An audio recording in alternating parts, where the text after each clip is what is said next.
I think the exchange between the chairman and Governor Sanford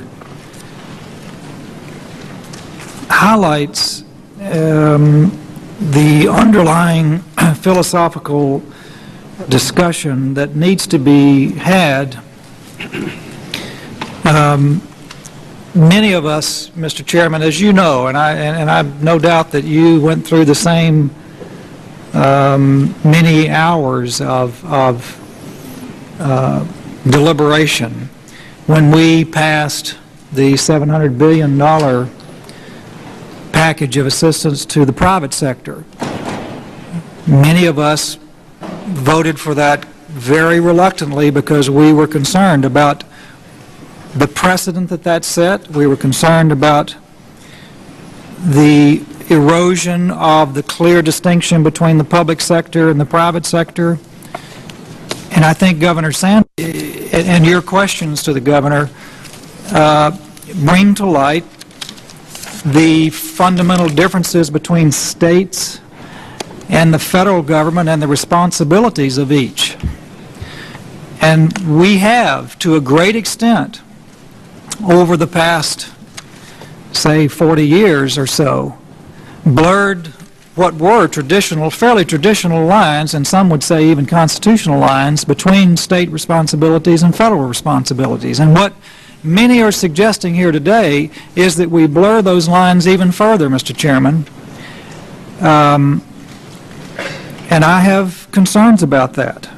I believe that fundamentally, government which is closest to the people is government that is the most effective and the most responsive to the people. Based in Washington, D.C. is the farthest away from the people. So the more power and the more money we take into Washington for redistribution around the country, the less responsive the government becomes to the people. And I think that's a fundamental question that should not be made light of. I think Governor Sanford, at least based on what I've heard him say here today and based on what I know about him, falls squarely on the side of maintaining some of those distinct lines between state responsibilities and federal responsibilities. Governor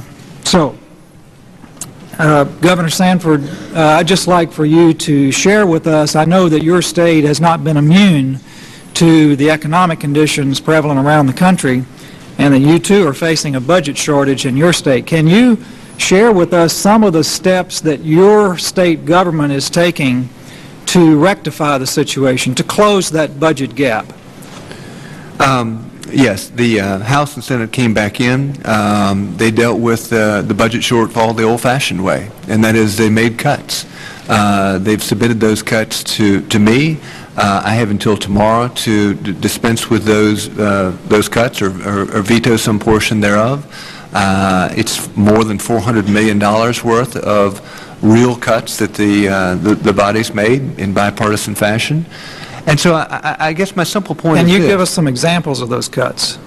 I mean, they literally, A to Z with regard to government. I mean, there was no silver bullet. They're painful throughout agencies as much as possible. They attempted to protect Medicaid for its impact with regard to people in need and health care, and to protect education.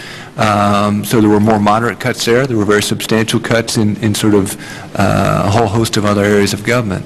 Well, as the governor of your state, are you concerned that these cuts that you're about to make in state spending will set back your state for 30 years or more in terms of the progress of South Carolina? No, I don't think so. And because if you look across our state and Governor Patterson's state, other states across this country, there are a lot of families out there, there are a lot of little businesses out there that are making real-world cuts in what they do. It doesn't mean that their little business will be toppled for the next 30 years. It means they had to make the best of the bad choice, the best decision within the context of a number of bad choices that were before them. And so if a small business can cut, if a large business can cut, in some cases I think it ought to be mirrored at the federal and state level, because that's the reality of what's happening in the economy overall. Does South Carolina have a rainy day fund? We do. We have a capital reserve fund. And are you using that now? We have. What, in your opinion, would general revenue sharing, which is to a large extent what some are talking about now, do to the incentive for states to create and maintain rainy day funds? Again, I think that's why in my testimony I talked about unintended, well-intentioned, but unintended consequences.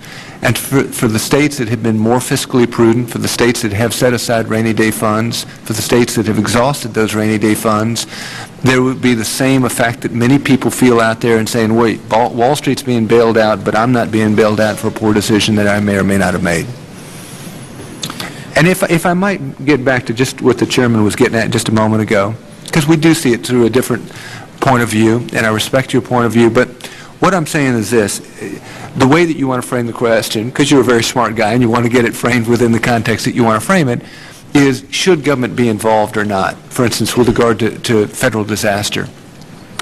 And I don't think that there's a governor out there who would say that the federal government shouldn't have a role in federal disaster. Our state was impacted by FEMA when Hurricane Hugo hit. I suspect we'll be impacted down the road ahead. The question, though, and I think this is the real question of this additional $150 billion that you're talking about, is should the federal government's role be expanded? Because one of the trend lines that we seem to see is that with every disaster that comes our way, there's yet another federal response. I mean, think about 9/11. With 9/11, at that time, about 25,000, airport security folks were federalized, even though countries like Israel, who have a real vested interest in security and who do an awfully good job of security, have private contractors that take care of that same function. Or think about Katrina. Did some things go wrong at a state level with regard to emergency preparedness and emergency response there? Absolutely. But what it's precipitated is a big forward response from the standpoint of federal government, in some cases the federal government taking over emergency response efforts that have historically been handled at the local government level, at the mayoral level, or at the state level. And so now in the wake of this crisis that's before us, the question is not will government be involved. Government has been involved, always will be involved, but particularly given that some of the making of this crisis was created by Fannie Mae and Freddie Mac, quasi-governmental entities, by federal policy, a variety of other things that were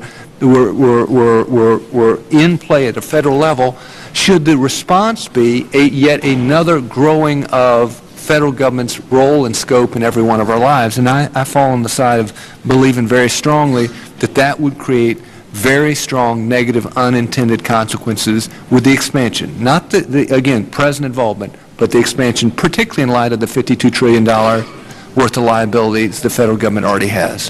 Thank you, Governor Sanford.